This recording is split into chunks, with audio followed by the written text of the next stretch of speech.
ఎన్నికల్లో ఎన్డీఏ కూటమి ప్రభంజనం సృష్టించింది. దాదాపు అన్ని జిల్లాల్లోనూ క్లీన్ స్వీప్ చేసింది. కూటమి విక్టరీలో జనసేన అధినేత పవన్ కళ్యాణ్ కి రోల్ పోషించారు. ప్రత్యక్ష ఎన్నికల్లో తొలిసారి విజయబేరి మోగించిన పవన్ తాను గెలవడమే కాకుండా తన పార్టీకి చెందిన అభ్యర్థులందరినీ కూడా గెలిపించుకున్నారు. 2019 అసెంబ్లీ ఎన్నికల్లో ఒకే ఒక్క సీటు గెలిచిన జనసేన ఈసారి ఆ పార్టీ పోటీ చేసిన అన్ని స్థానాల్లో విజయఢంకా మోగించింది. ఏపీలో కూటమి సాధించిన విజయం వెనుక పవన్ శ్రమ అంతా ఇంతా కాదు. ఎన్నో ఒడిదుడుకులు, మరెన్నో విమర్శలకు ఎదురొండి నిలిచిన టార్చ్ బేరర్ పవర్ స్టార్ పై విజయంపై ఒక special story. What's the story? బంగారు భవిష్యత్తుని తెచ్చే బాధ్యత, శాంతి సుస్థిరత ఇచ్చే బాధ్యత తెలుగుదేశం పార్టీ జనసేన తీసుకుంటుంది. ఏపీ ఎన్నికల్లో ప్రభంజనం సృష్టించిన జనసేన పోటీ చేసిన 21 స్థానాల్లో విజయ భేరి. కోస్తాతో పాటు రాయలసీమ జిల్లాల్లోనూ సత్తా చాటిన జనసేన 10 ఏళ్లుగా రాజకీయాల్లో పవన్ కు ఎన్నో ఎదురుదెబ్బలు.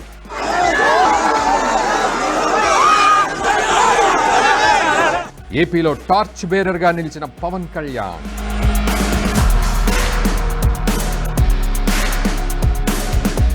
ప్రతి 30 ఏళ్లకోసారి బతుకు తాలూకు ఆలోచన మారుతుంది. సినిమా వాళ్ళు దాన్ని ట్రెండ్ అంటారు, వ్యాపారవేత్తలు ఫ్యాషన్ అంటారు, రాజకీయ నాయకులు తరం అంటారు, మామూలు జనం జనరేషన్ అంటారు. కానీ ప్రతి జనరేషన్లోనూ ఓ కొత్త థాట్ను ముందుకు తీసుకెళ్లేవాడు మాత్రం ఒక్కడే వస్తాడు. వాణ్ణే టార్చ్ బేరర్ అంటారు. ఏపీ రాజకీయాల్లో ఆ టార్చ్ బేరర్ మాత్రం పవన్ కళ్యాణ్.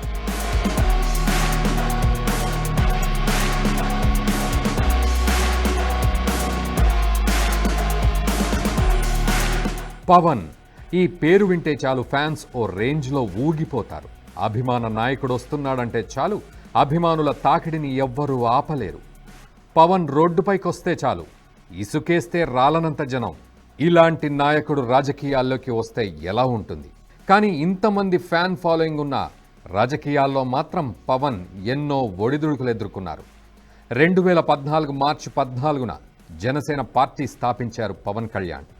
అనంతరం 2019 ఎన్నికల్లో ప్రత్యక్ష ఎన్నికల్లో పోటీ చేశారు. 2019 ఎన్నికల్లో కమ్యూనిస్టు పార్టీలు బీఎస్పీతో పొత్తు పెట్టుకుని పోటీ చేసిన జనసేన ఒకే ఒక్క స్థానంలో గెలుపొందింది. పార్టీ అధినేత పవన్ సైతం పోటీ చేసిన 2 స్థానాలు భీమవరం, గాజువాకలో ఓటమి పాలయ్యారు. పవన్ రాజకీయ ప్రస్థానం ఓ ముళ్లబాట. ఆయన రాజకీయ దారి పూలబాట కానే కాదు. ఓవైపు ఓటమి, మరోవైపు నాటి అధికార పార్టీ నేతల సూటి పోటి మాటలు, విమర్శలు, ఆటుపోట్లు, అడ్డంకులు. ఒక్కటేమిటి, ఎన్నో అవమానాలు. అయినా వాటన్నింటినీ ఎదురొడ్డి నిలిచాడు. నాటి ఎన్నికల్లో ఓడినా ఓటమితో కుంగిపోలేదు పవన్. చాలా త్వరగా ఆ ఓటమి నుంచి బయటపడి ఆ పార్టీని ముందుకు నడిపించారు. రాష్ట్రంలో వైసీపీ ప్రజా వ్యతిరేక విధానాలపై తనదైన శైలిలో పోరాట పంథాలో దూసుకెళ్లారు.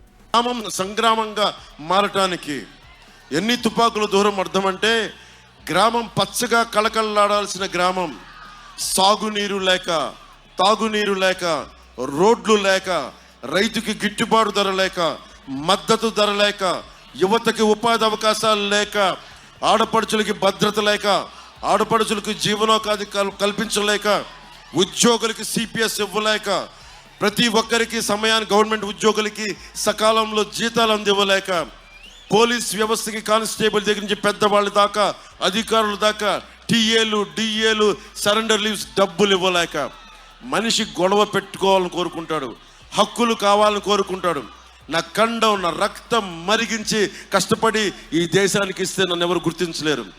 2019 జూన్ నెలలో జగన్ ప్రభుత్వం ఏర్పడితే పవన్ ఆగస్టులోనే ప్రజా సమస్యలపై ఉద్యమం ప్రారంభించారు.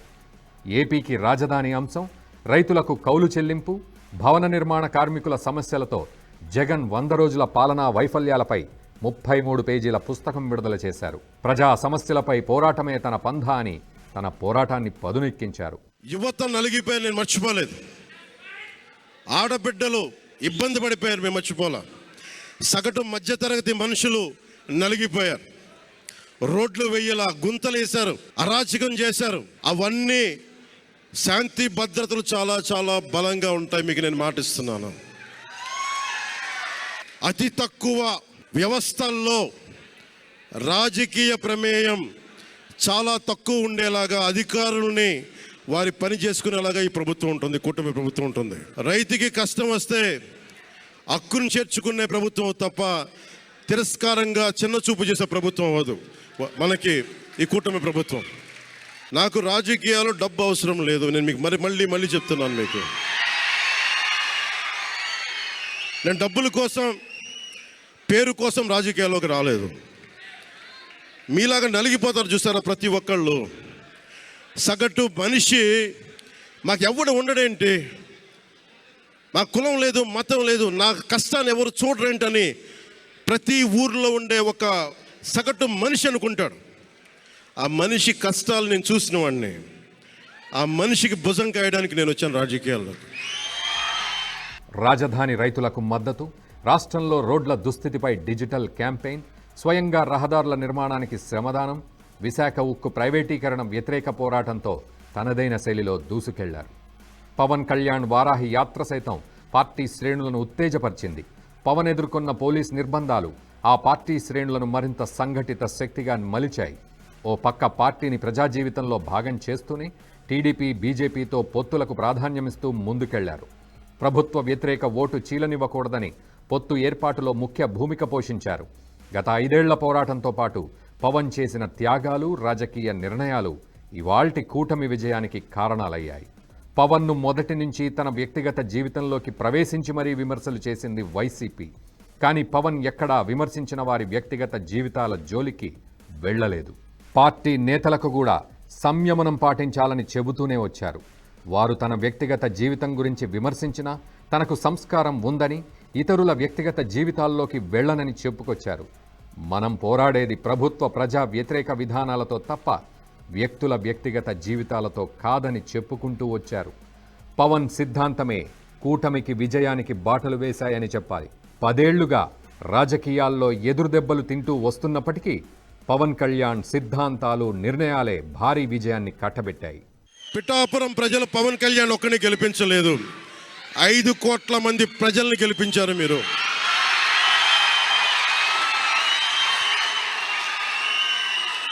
ఓడిపోతే ఇంత బలంగా నిలబడ్డవాడిని. మా ఇంత గెలిపించి కాదు మీరు ఇచ్చింది, చిన్నపాటి జయం ఇవ్వాల, ఆకాశం అంత విజయం ఇచ్చారు మీరు మాకు, మా కూటమి ప్రభుత్వానికి. ఇది గుండెల్లో పెట్టుకుంటాం, నిలబడతాం, నిర్మాణాత్మకంగా పనిచేస్తాం. మీ కష్టాలలో మీ ఇంట్లో ఒకటిలాగా నేను ఉంటాను, మీ అందరికీ మాటిస్తున్నాను. ఈ వీడియో మీకు నచ్చినట్టయితే లైక్ చేయండి, 10 మందికి షేర్ చేయండి. అలాగే కామెంట్ల రూపంలో మీ అభిప్రాయాలను మాతో పంచుకోండి. Nationalist hub group of channels ను సబ్స్క్రైబ్ చేసుకుని తెలుగునాట జాతీయవాద జర్నలిజాన్ని ప్రోత్సహించండి. ఈ వీడియో కింద ఉన్న బెల్ ఐకాన్ పై క్లిక్ చేయడం మర్చిపోవద్దు.